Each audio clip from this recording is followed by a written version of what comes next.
తిరుమల శ్రీవారిని నైవేద్య విరామ సమయంలో పలువురు ప్రముఖులు దర్శించుకున్నారు. వైసీపీ మాజీ మంత్రి అనిల్ కుమార్ యాదవ్, తెలంగాణ బీఆర్ఎస్ మాజీ ఎమ్మెల్యే కోరుకంటి చంద్ర పటేల్ వేర్వేరుగా శ్రీవారి సేవలో పాల్గొన్నారు. దర్శనం అనంతరం రంగనాయకుల మండపంలో వేద పండితులు వారికి వేదాశలను అందించగా టీటీడీ అధికారులు తీర్థప్రసాదాలు అందజేశారు.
రాజకీయాలు దూరంగా ఉన్నారు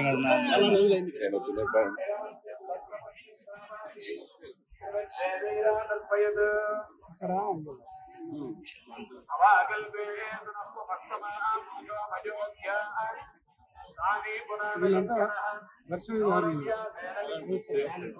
సేవ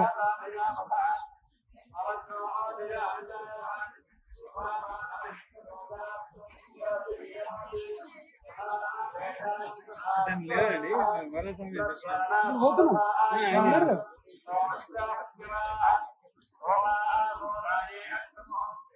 కాలు నొప్పి ఏం మొక్కు ఒకటి మంచిగా తీర్థం ఇస్తారు ఇక్కడ మొక్కిస్తే వరస్వామి నీకు వరం ఇవ్వాలి కాలు నొప్పుకోవాలి